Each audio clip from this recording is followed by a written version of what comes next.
सुप्रभात प्यारे बच्चों। आज हम पाठ लखनवी अंदाज के विषय में जानेंगे, जिसके लेखक हैं यशपाल सिंह जी। यशपाल सिंह जी ने जो लखनवी अंदाज पाठ की रचना की है, उसका उद्देश्य क्या है? यूं तो यशपाल ने लखनवी अंदाज व्यंग्य यह साबित करने के लिए लिखा था कि बिना कथ्य के कहानी नहीं लिखी जा सकती, परंतु एक स्वतंत्र रचना के रूप में इस रचना को पढ़ा जा सकता है।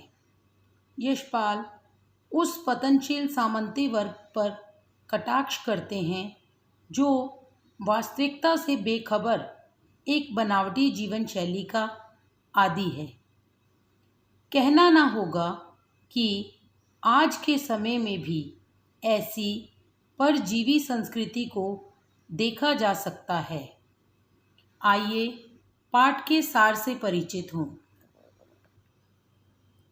आइए पाठ के सार से परिचित होते हैं। लखनवी अंदाज नामक प्रस्तुत पाठ में लेखक ने ऐसे नवाब को वर्ण्य विषय बनाया है जो लेखक के समक्ष अपनी नवाबी का प्रदर्शन करते हुए खीरे की फांकों को खाने की जगह सूंघकर रसास्वादन करता है और सूंघते हुए खीरे की एक एक फांक को खिड़की के बाहर फेंकता जाता है। ऐसा करके वह डकार लेकर वह तृप्त होने का नाटक करता है।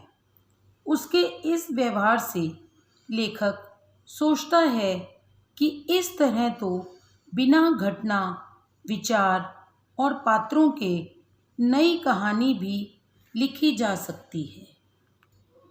आइए कहानी के घटनाक्रम से परिचित होते हैं। लेखक की रेल यात्रा, जिसके अंतर्गत लेखक सेकंड क्लास के डिब्बे का एक टिकट लेता है। तो जानते हैं आगे की कहानी। लेखक अपनी मितव्ययी प्रवृत्ति के कारण सेकंड क्लास में यात्रा नहीं करना चाह रहा था। फिर भी यह सोचकर कि भीड़ से भी बच जाएगा, कहानी के संबंध में भी सोच सकेगा और उसे प्राकृतिक दृश्य खिड़की से देखने को मिल जाएंगे। अतः लेखक ने सेकंड क्लास का टिकट ले लिया। गाड़ी छूट रही थी। भागकर सेकंड क्लास के डिब्बे में चढ़ गया।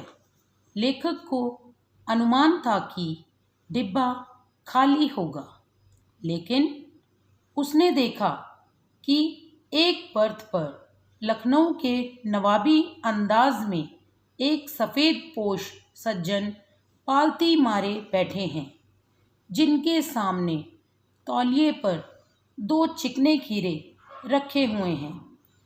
लेखक का सहसा आ जाना उन्हें अच्छा नहीं लगा। नवाब साहब ने लेखक के प्रति कोई रुचि नहीं दिखाई और ना लेखक ने ही परिचय करने का प्रयास किया। लेखक ने उनकी तरफ से आंखें चुरा ली। आइए आगे देखें। आगे नवाब साहब का भाव परिवर्तन। तो देखते हैं आगे की घटना।